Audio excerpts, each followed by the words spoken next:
Seems like the home buyers, real estate market, home ownership, mortgages articles keep coming now that this rate has seemed to go up a little bit. Got some people's concerned, and a website with a fantastic name. I've been here a few times before. wolfstreet.com. You know, like Wall Street. Wolf Street.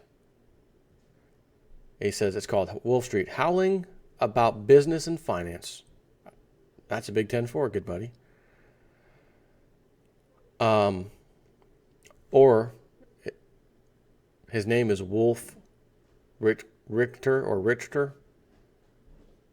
Maybe that's why. But I do like Wolf Street. Wall Street is fantastic. I'm doing these videos on the housing market because they need to be done. Yeah, but Jay Step, you just talked about it yesterday, and then you did it 2 days ago, and then about 4 days ago. I know. I'm well aware. But when I find a new article, oh yeah, maybe I didn't talk about it like that, or I didn't add the, oh yeah, he's got a good point here. I need to tell my peeps. My peeps need to know this. The housing market has no choice but to come down. But this is interesting because this particular article references a study that was done very recently. And the study was about what do? You're all currently ready to buy homes, looking, correct? Yes, we are. How important is an interest rate to you? As if it goes up right now or down, or not down, but if it goes up, how will that affect you in your home buying expenditure or whatever you're dealing with right now? So he says, how will home buyers swallow these mortgage rates? Many of them say they won't, and they can't. It's called sticker shock. You look at something that you very rarely buy, and when you see how much it would set you back, you go into shock. This is what is happening with mortgage rates when potential home buyers figure out how much the monthly payment would be for a given house. On Friday, which was last Friday, obviously, lenders quoted conventional 30-year fixed-rate mortgages between 4.375 and 4.5% for prime borrowers. You know, the guys and girls that have great, fabulous credit scores, you know, those people, and can afford a house. While that's still historically low, it's up well over 0.5% in just the last 4 weeks. The highest, by the way, since April 2014. And up over a full percentage point from many low points during this period. Home prices have soared in recent years, in part due to historically low mortgage rates. But today's higher mortgage rates make those homes a lot more expensive in terms of the monthly payment at a time when home affordability in many cities is already a huge issue for what remains of the middle class. I am going to quickly search for mortgage rates historical, because mortgage rates history 1985 to 2013. I'm most curious, and I'm looking at 1985 because that's the earliest I can go back on this. 12.5%. Oh. And they were higher before that, by the way.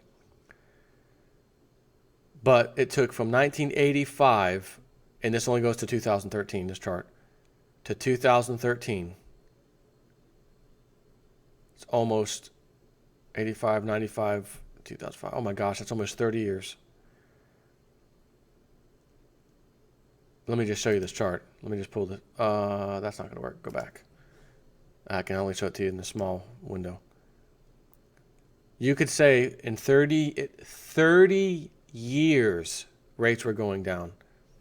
Okay. 1992, 8.5%. They go down in 1993-ish to touching 6.5%. So that's 2 percentage points down, only to all of a sudden, out of nowhere, jump back up to past 8.5% the next year, 1994.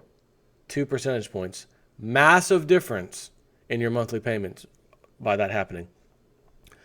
But for this conversation, I want to look at when we had the peak high of real estate prices, 2006, precisely where my little mouse pointer finger is moving. Rates were approximately 6.5%, okay? And they were around that price. It looks, up and down a hair from 2002 to 2006 and 7. So generally speaking, 6.5%. Now this, if you look at this on the right, lending tree, 3.45%. Calculate new payment. 30-year fixed, 3.63%. 15-year fixed, 2.88%. Now, if I were to go through, adjustable 5-to-1, 5-year, adjustable rate mortgage, 2.63%. Oh, I want one of those. No. Ain't a chance in hell right now. This is 3.6%. If I actually were to click on this advertisement, of course, and go through the nonsense, fill this out, and even though I put my wife's 800 and something credit score self on here, ain't no way it's happening. They've already raised the rates from this 3.5 to now touching 4.5, etc. I want to share this with you because if we had the housing price peak 2006 and we had a 6.5% interest rate, as I've been telling you very recently, we just peaked again. We matched 2006 and actually went a hair above it. So we're essentially have peaked again, matching the 2006 obscene prices for houses. But those obscene prices were also at 6.5%. At a 4% or 3.5% or 4.5%, that's at 4.5%. That's 2 full percentage points difference today. But the house price is already up there. So the house price matches 2006. But the interest rates of 2006 were 2 points higher. So I have an email. Did I send myself this? Yes. I have an email to show the reality. No, I don't have an email. Sorry. This is something else. I was reading it in the comment section of my video when I was talking about the auto industry. And someone said, yeah, you used to make 30-something bucks and cars were in the 20-something thousand, $30,000 range. Now they're $40,000 to $50,000 and we're making like $18 to $19 an hour. Someone tell me what's happening right now. That was the comment. Someone actually works in that industry and commented on my video. So the same thing is applying here. You're working longer, harder hours. You're not making the kind of money we used to. So the fact that we have lower interest rates right now and the housing is already back to where it was finally from 2006, and now the bubbles are at their peak, and they're going to have to start raising interest rates. Once again, the price of those houses have to come down.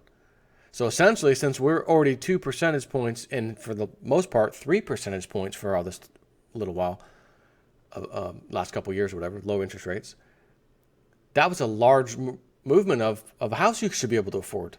We shouldn't be the housing market shouldn't be peaking. It should have way exceeded that $200,000 house that was also $200,000 in 2006 that now has met it again. Should be $250,000, $300,000. Actually, $300,000 just because of the interest rate alone, if we're to compare apples to apples. So although the housing market looks like, it's back to the peak, it kind of is, but it's not because we have super low interest rates. And now the rates are going to start rising, which means the peak, which isn't really the highest peak that it should be at, is absolutely coming down. Okay? Plain and simple. But I wanted to read you this because of the survey thing or whatever that was done. Home prices have soared in recent years, in part due to historically low mortgage rates, but today's higher mortgage rates make those homes a lot more expensive in terms of the monthly payment. At a time when home affordability in many cities is already a huge issue for what remains of the middle class, I want to add some fuel to this fire. Guess what? In 2006, were we paying $1,000, $1,100, $1,200 for our family's health insurance? No, we weren't. They were starting to rise, but nowhere near what they are today. And these so-called, oh, we got to have health insurance. My wife's this, my husband's that, we have to have it. Okay. Which means what? Now you can really not afford that house. Okay? More fuel to the fire. The industry hopes fervently that these higher rates will cause a burst of home buying as people try to lock in whatever rate they can before it rises even more. This happened before when rates jumped. For example, during the times when QE was ending before a replacement was hurriedly announced, or during the taper tantrum in the summer of 2014. But each time, people have learned that mortgage rates will fall again to even lower levels than before, and that they didn't have to rush and could have waited, and this lesson might carry forward now, with the potential buyers hoping for rates to fall to new lows once again. But this time, rates might only back off a little without hitting new lows, or without even falling a significant amount, because this time the dynamics have changed. And I will add this. Mortgage rates prior to the early 1980s were not 12, 15, 18%. They were much, much lower. So his argument, if you just wait, they'll come down. We don't have 15, 20, 30 years to wait, per se. Now, do we? So that doesn't always apply. Just want to throw that out there. So here's the thing. They did a survey by real estate broker Redfin. It was conducted in 38 states and a swamp you may have heard of called Washington, D.C. These are active home buyers who used Redfin.com in their home buying process and were either looking to buy over the next 12 months or were already under contract. Their responses are not propitious for home sales and ultimately home prices. To the question of how important mortgage rates were in their decision to buy, over 2/3 of the respondents, and they're all actively home buyers, so it's not a theoretical question, said either very important or important. And there's only 4 choices. Very important, important, somewhat important, or not important. This sounds like a fantastic political game show question. But that old girl shut down. So very important. How important is the mortgage rate? Very important, 34.5% said, yep. Important, 33.4% said. Somewhat important, 20%. And not important at all, 11.4%. And I'm going to raise my hand. I think that's 10%, 11%. That 11% who answered that and said not important didn't do any kind of calculations whatsoever thinking about how much their payment would have actually gone up in certain circumstances. I think they just answered quickly, not thinking. Okay, that's what I'm going to say. Having said that, most of them knew right away, very important and important, that's a combined total of about 70%. Yes, it would affect us greatly. Okay. And if mortgage rates increased by 1 percentage point or more, how would it affect your decision to buy? And here's the 4 possible answers. I'd give up for now. I'd look for a less expensive house. I'd save for a larger down payment. Or it wouldn't change anything. I'm not sensitive to rates at all. So I'd give up for now. Only 7.5% said that. I'd stop looking. Everyone else can keep looking. We don't care. Which is odd because the previous answer kind of said the opposite. Isn't that weird? Next choice. I'd look for a less expensive house. 46%. Now it makes sense. Oh, that's why only 7.5% said I'd give up for now. The other one said, well, I wouldn't give up. I just look for a less expensive house because I need to move. I need to get no house. I'll just look for a less expensive one because my mortgage payment, like I've been telling you 100 times now, can only afford X amount per month, which means you got to find a cheaper house. 46 massively percentage says that's their answer. I'd save for a larger down payment, 18%, because if I could put a larger down payment, because the interest rates are higher, I can still manage that monthly payment because I gave the bank more money down payment, which brought the principal owed down, which means the interest rate or interest owed comes down too, etc. And then finally, it wouldn't change anything. I don't care about interest rates at all. 28.5%? It wouldn't change anything. I'm not sensitive to interest rates. 28.5%. I find it extremely hard to believe that a quarter of those people would say that. I'm not sensitive at all. Because a quarter of you are not simply buying a house with cash. That's not happening. Sorry, not happening.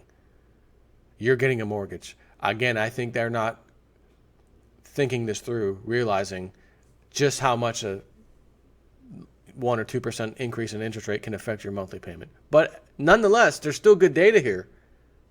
It shows that people understand I can only afford this much money per month. One way or the other, have a nice day.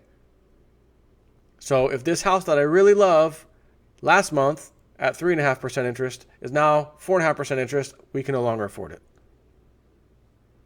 And this was happening, raising the rates, before the Fed even raised their rate. Another 0.25%. Oh, huge. Oh, we're going to get somewhere now. Took you almost 10 years to go up 0.5%. Man, we are off to the races. So that's what I wanted to share with you. A study, a survey that was done. People understand. Clearly not everybody, but most people understand. That's why I'm trying to tell you. If you've been thinking about selling, you may want to make that happen now, because you're going to get the most money for your house as low as the lower the interest rate, the more money you're going to get for your house. And they bumped it up before the Fed even spoke. And now the Fed, we're going to try to raise it 3 times next year. Of course, they said that last year about this year, and it didn't happen. But they might. It might be go time. Okay, guys, we're ready to go on with the destruction of the economy. It's go time. We're going to raise the rates 3 times. Have a nice day, because we've been told to. Not divine intervention. Lindsey Williams stuff. No divine intervention. We've decided to raise the rates. Time to kill the housing market. Time to give the retirees some money back in their pensions and savings, because we've rode this horse till we couldn't ride it anymore. It was fun with the markets. 20,000 Dow, Webbot report from a long time ago, conversation with George Year and Cliff High. Cliff High said, data suggests to me that we're going to see 20,000 in the Dow Jones before the next big crash. I emailed him about that. Could you refresh my memory? Is that what it was? He said, yep. We were talking about that. I think George Year was calling for a crash like at 14,000 or 15,000 or something. I don't remember, or 16 maybe. I don't remember. But Cliff was like, no, it's looking like it's 20,000. And that was his kind of argument back. And I never forgot that for some reason. But I emailed him, and he said, like, yeah, you reminded me about that. Actually, yeah, that's exactly what happened. We're touching 20,000 Dow right now. All-time high level. Real estate, all-time high level. President leaving, a new one coming in. Perfect time to let the markets go, in my opinion, because you can't blame anybody. He's walking in, the other one's walking out. You can't. But he's going to have to deal with it, and we'll stick it to him, because we're going to really let it go. That's all the elite have to do. You don't want him to get elected again, right? Nope. Let the world's largest destruction in the economy take place under Donald Trump, and he will not be reelected again. Remains to be seen if it happens, but we will find out. Remember, next date to watch for, January 6th. Congress officially approves the Electoral College results, or they object. He flew through this thing on the 19th, no problem, the Electoral College. So fingers crossed. But everything in my body's telling me something ain't right. It's not going to be that easy. Good guys come in, take over, everything's fixed, have a nice day. I've been doing this a little too long, and my body, maybe because of that, is telling me, no, not going to go down like that. Even if he remains in office, it's not going to be an easy ride. There's going to be some major problems that get dealt with. Take care.